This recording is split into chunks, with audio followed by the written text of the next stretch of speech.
Hi! So welcome to video 2. Today we are going to be doing a 24-hour reading challenge. For me, my personal rules are going to be either we make it the full 24 hours via me staying up a full 24 hours, or the challenge closes when I fall asleep. I know that is not the most healthy for everyone, and that's not an option for everyone, but for me and my personal well-being, I feel capable of that and feel like I will still be in a healthy mindset and physical state, so that will be my personal challenge. I've been wanting to do this video for a while now, specifically because I have a lot of shorter books that I've been eager to read, and I feel like just trying to get through as much content as possible to really see how many books, how many pages I can read in 24 hours is a super fun kind of study to learn more about myself as a reader, and it's just kind of fun. I don't know, I'm excited. I woke up this morning and I am a full-time illustrator and designer, so I run my own small business, I work freelance, and I had 0 emails from clients, which is pretty rare for me. I'm currently waiting on feedback for a variety of projects, which means I have today free, and I also maybe have tomorrow free, and food is already made up. I have a monster bottle of water to keep me as a true and authentic hydro homie, and I have a ridiculously sized coffee to help aid me in my awakeness. And I feel like that means that today is just going to be the day to get through this together. So, the funnest part is picking out the books that I'm going to read, and I already kind of have an idea because, again, I want to read those shorter books, try and fit in as many as possible. It just so happens that the very tippity top of my TBR are those smaller books. They're the ones I'm most excited about right now. I am a mood reader, so maybe this changes throughout the day, but they have all kind of gravitated towards the top for a couple weeks now, so I'm very hopeful that we can get through them today. Let's look.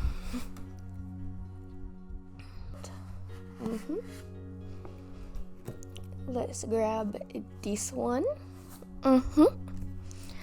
I am pulling more than I'm probably going to get through just so I have an option throughout the day. Again, that mood reader in me is probably going to change her mind after every set of reading, after every book is finished. I don't know what I'm going to choose next, and that's how I prefer it. It's a bit tied up in my lights. Okay. Oh, hold on. I got 2 down at the bottom of a stack.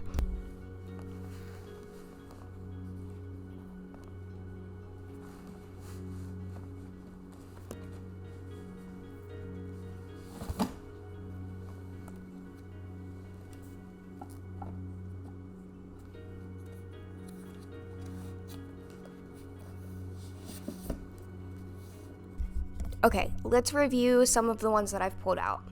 The first I have is The Writing Retreat. I feel like thrillers are just the genre of book for me that I start and don't want to stop, which I feel like will be perfect for this challenge. This is a new one for me, so I'm still excited about receiving it, and I think it would be a good time. We have The Center, and again, I hear it's like one of those weird girl books that, we got a little bit of spooky happenings, we have some social commentary, it kind of ventures in between lit fic and dystopian, and it is short and it is beautiful, so we have that as an option. I pulled In These Hollow Halls, which is an anthology, a dark academia anthology. I feel like if things are getting a little stale and I need to take a break, reading 1 or 2 stories in a collection might freshen things up a little, get us back into the groove. And hopefully by the end, if I read my short stories on my breaks between longer books, maybe we'll finish the anthology.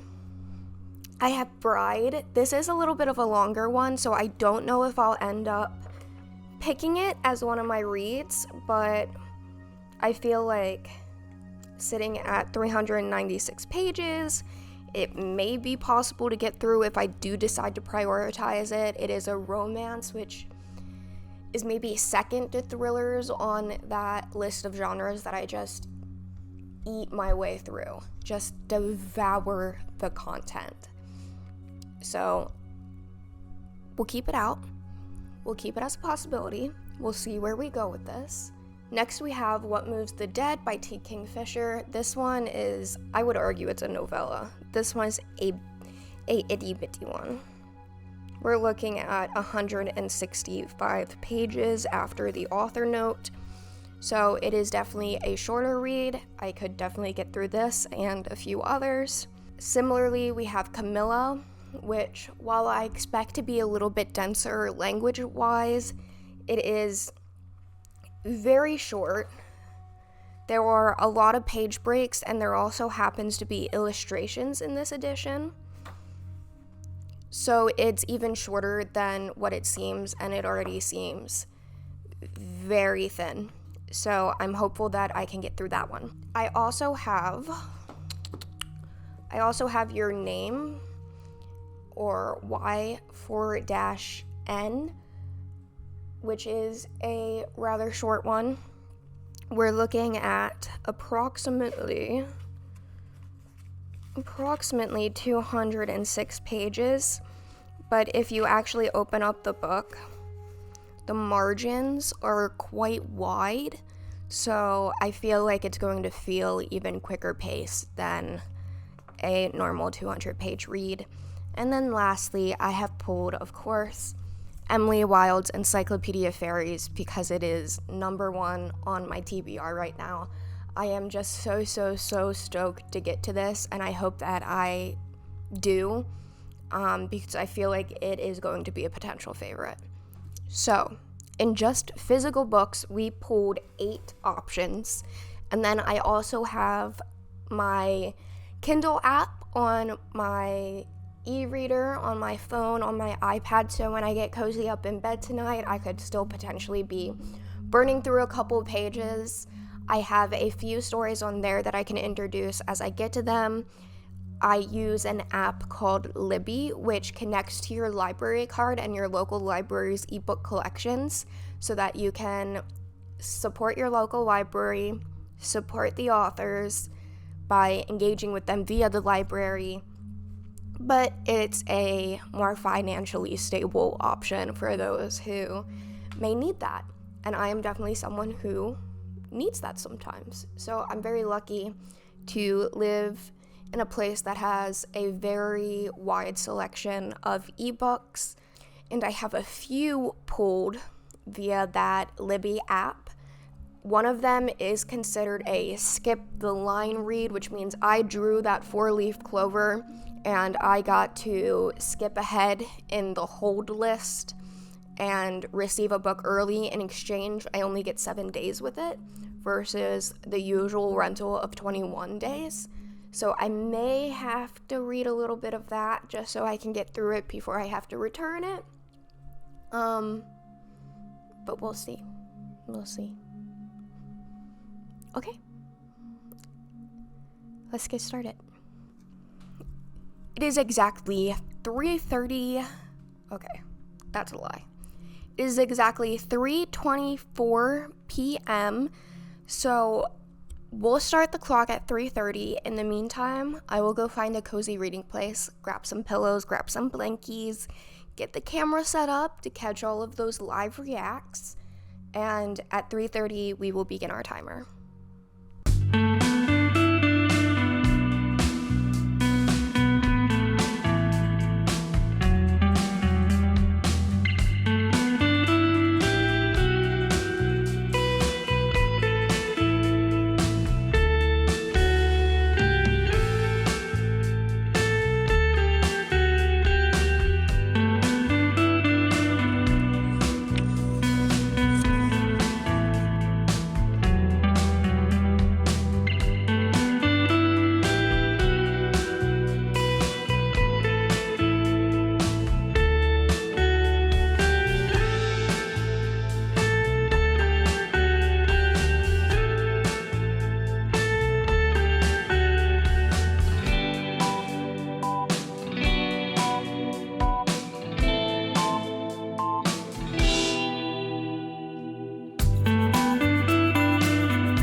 Hi guys, it's been about an hour and a half and I just wanted to check in and say hi. I'm about 42 pages into Your Name or YN. I am moving a little bit slower than I expected. I had a few things that I had to take care of. I grabbed some food, I checked an email, but we are back on track and we're chugging through. So I just wanted to check in and say that this book is absolutely blowing my mind. The writing is so beautiful. Within the first 10 pages, I knew with almost 100% certainty that this is going to be a 5-star for me. Let me see if I can find a couple quotes to exemplify this. It's also really funny.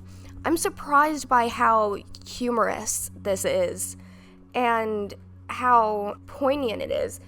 There's been so much discussion about love and infatuation and individuality and philosophy, morality, and we haven't even got into the ickiness that comes behind some fandom culture and some parasocial relationships, which is really what I expected this book to be about. So that's another point in the plus category to me.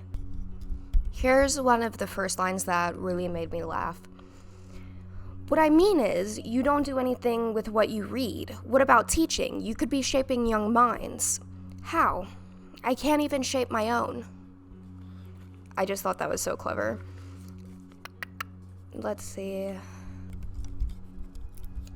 You must have heard the saying that the pen is mightier than the sword. Well, its usage had vanished from popular literature in recent years.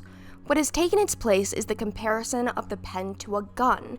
This reflects, I hypothesize, the growing awareness that the act of writing kills quickly and from a great distance. Literature murders, not the reader as one might expect, but the characters, who are no different from real people.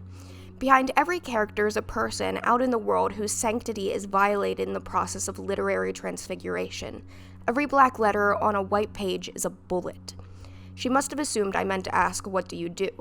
It disturbed me that anyone could know what it is they did in the abstract. Why do you study literature if you hate literature? I asked in irritation. Hate? The woman turned the word in her mouth as though it were a pebble she just found in her food. Who said anything about hate? No, I don't hate literature. Then she told me I should read the theorist so-and-so. She'll make sure you never see a book in the same way again. How uncalled for, I said. So that's just a couple sections, but yeah, that's Your Name. I am going to keep moving forward. Thank you.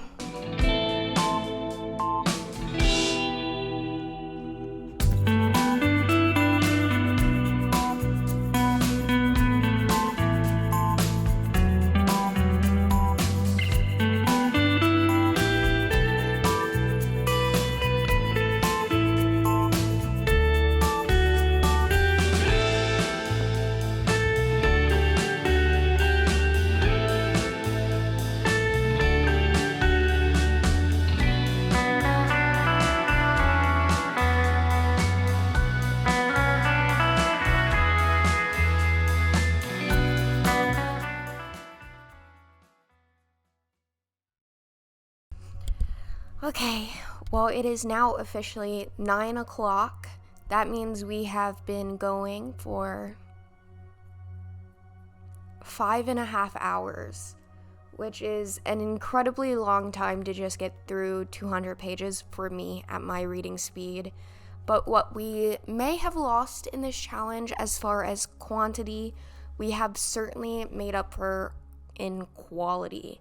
I'm definitely gonna rate YN or Your Name as 5 stars. I am not a tabber. I do not tab. I do not annotate. I had to cut post-it notes so that I don't lose these quotes. I feel like there's still parts of this book that I don't understand, that I'm going to have to reread, maybe find some other interpretations, people talking about. I don't know, but the parts it's just that much. There's so much explored within just 200 pages, and it's surreal and abstract, yet provocative and gorgeously written. I am so impressed, and so unexpectedly so. So yeah, despite not getting through what I may have wanted to so far, I feel like we've definitely made up for, and I'm eager to see what's next. Let me just pull up a couple of quotes though. Let me just do that. Let me just pull up a couple quotes. Let's just see what this book had to offer. I feel like I can't fully articulate the impact that this had on me in the last 5 hours. I feel like a different person. I feel like I have a new sense of what infatuation and identity and loneliness is, and as much as it hurts, it also feels kind of cool to have these new philosophical musings happening in my head, and that will surely be continuing to happen for the next few days. We crave the truth of an easy sensation. We want to fight and desire to have favorite things. We want the heavy fist of the world to press down on each of us and crystallize a personality into being. But everything remains at a distance. We don't know how to meet the eyes of a stranger on the street. We don't even know how to enjoy the weather. We're a nail that keeps slipping out of the wall. We can't stay involved. Having lost our primal instinct for life, we no longer have one for art. So the problem with today's cultural excretions, according to the music professor, wasn't the erosion of an artist's idiosyncrasy, but the insufficiency of that erosion. This was not limited to the arts. The spiritual vacuity of our consumption and conversation, the daily torture of justifying our ethical fraudulence, the ever-intensifying yearning for love in a world that systematically handicapped our very capacity for it. Amidst this desolation, how could one not think that the solution was to retreat behind the walls of the self and become utterly singular? This is why people clung to the markers of identity as if they were differentiating, when the mere fact that there were already existed a name for this difference meant it wasn't differentiating enough. No, the perverse cunning of the human spirit manifested itself in submission to the erosion of all categories, a descent into namelessness, homelessness, nothingness. Only then did one have a chance at achieving universality. There has never been anyone like him, and there never will be. He is too specific, too unusual. I must try my hand at being everyone if I am to coincide with him. He stays in one place. I roam endlessly. Okay, so after all of that intensity, I feel like I'm probably going to be in the mood for something lighter. So I'm currently in between the writing retreat or maybe Bride. Let me have a peek at how many pages these are. We're looking at around 313 for the writing retreat. We're looking at closer to 400 for Bride. Maybe I do it. Maybe I do Emily Wilde's Encyclopedia Fairies. I think that's what I need. I think that's the lightheartedness that I am craving right now. I feel like that will make me cozy and happy, which is what this is all about. Enjoying my day off. So I'll keep you updated.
It is officially 12:30.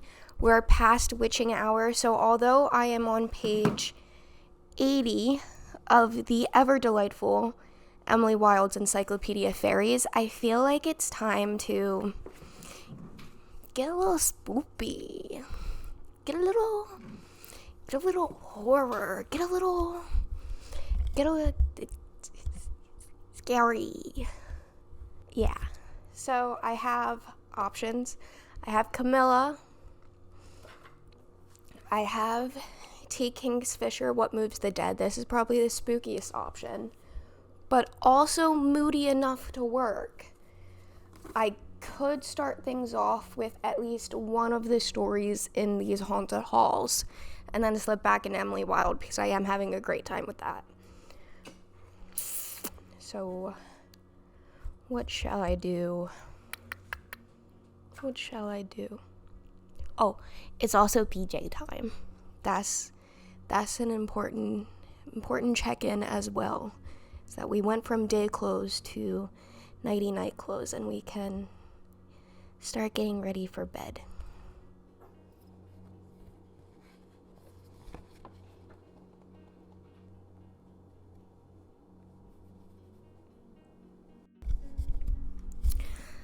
So, looking at it, the first story in these holiday halls starts at page 11 and goes until 27. And then the second story is Olivia Blake, who is one of my fave authors, so maybe I'd want to do that one too, and that goes from page 27 to 59. I think at least one of them right now, in honor of 24-hour reading challenge, witching hour. I feel like we'll do that, and then I'll just kind of judge if I'm still in a spooky mood, if I will move on to What Moves the Dead, move on to What Moves the Dead, and then back to Emily Wilde. So, check in soon.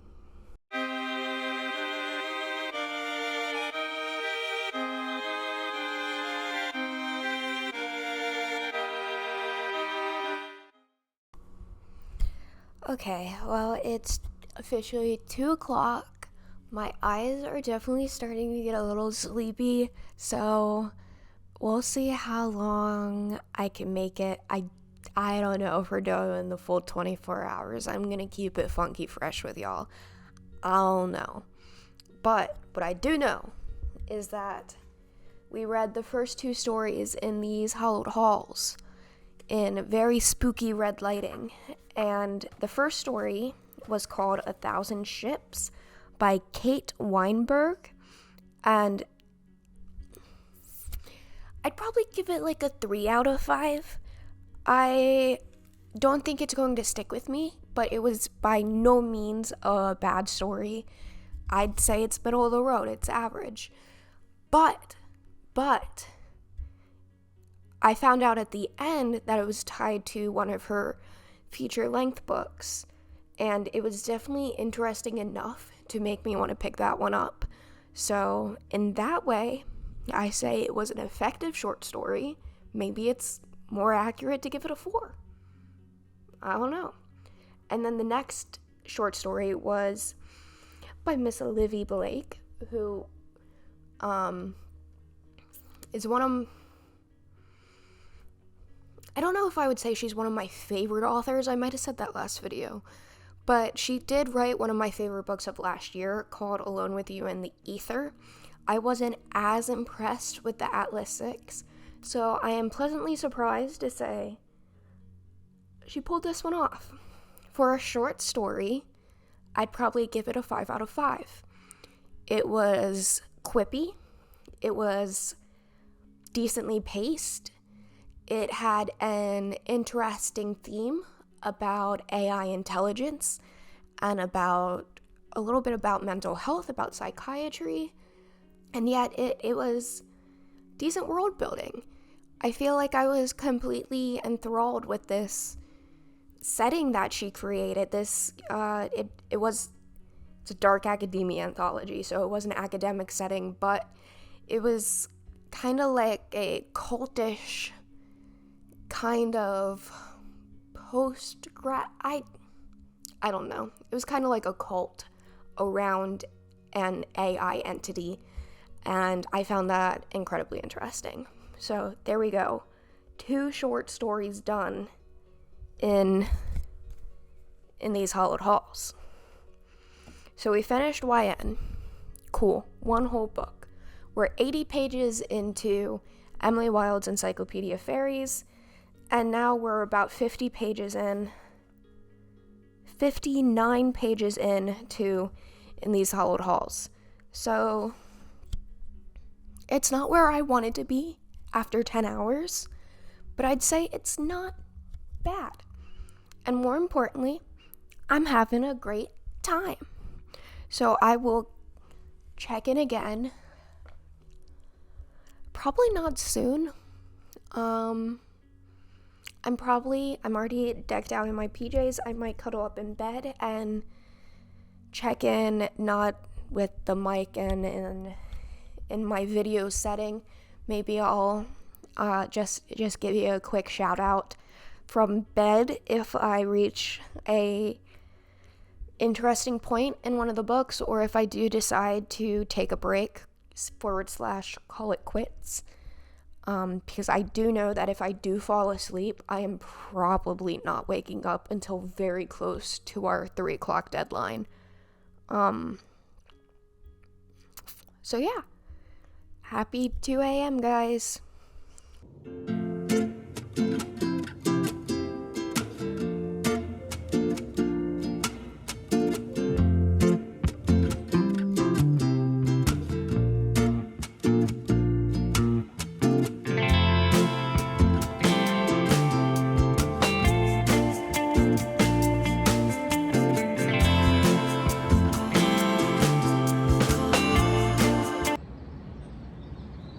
Well, the sun is rising. I'm officially on page 212 of Emily Wilde's Encyclopedia of Fairies. And I'm gonna be real with you. I don't think I'm making it much farther than this. But isn't it kind of wonderful to be here together? As the sun starts to rise and the birds are chirping. I'm glad I did this challenge. And I'm glad to experience the cool breeze of morning in a way that I haven't in a really long time. So thanks.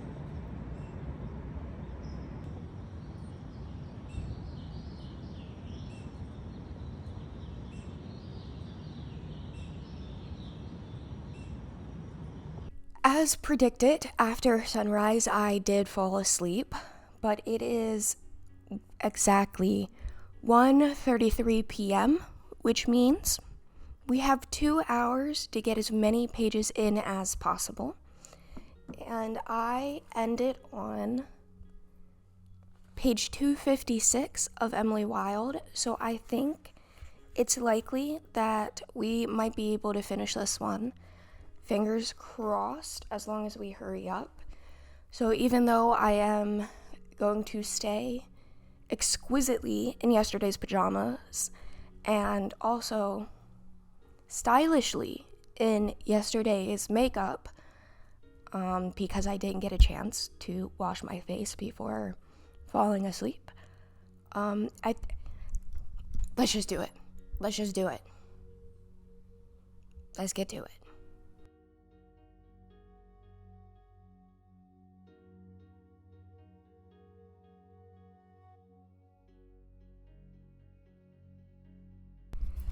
It is 3:15. I wrapped up Emily Wilde around 2:45, and I decided that that is a great way to end my 24-hour reading challenge. We finished YN, Your Name. We finished Emily Wilde's Encyclopedia of Fairies.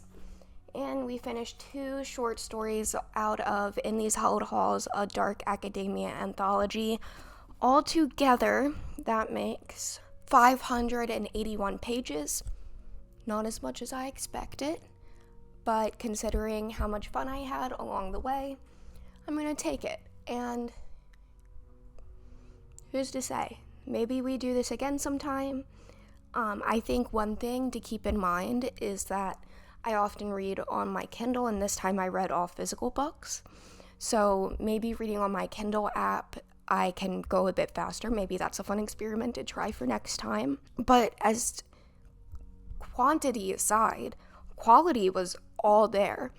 I ended up loving Emily Wilde's Encyclopedia of Fairies. It was not an instant fave as I expected it to be, but it was very delightful. The characters in here were absolutely splendid. Wendell Bamblebee is everything. And Emily Wilde is everything. Emily Wilde is very relatable. And their banter was absolutely adorable. I liked the setting, I liked the magic, I liked nearly everything about it. It's just missing that special oomph that would have gave it 5 stars for me. I think I'm going for a 4. It's probably more realistically around a 4.5. But yeah, that's Emily Wilde's Encyclopedia of Fairies. I'm glad that I read it. I'm definitely going to be reading the sequel and probably also enjoying that. So we end it with a 5 star, a 4.5 star, and 2 equally highly rated short stories. That's awesome. I really could not have asked for more than that. So yeah, I'm going to call this challenge a win. So without further ado, just keep in mind that days are long, 24 hours every single day. Just living life can get to be a little difficult, and I understand that. I am with you. Make sure to take breaks because there is always going to be a book to come home to. So until then, I will be right here.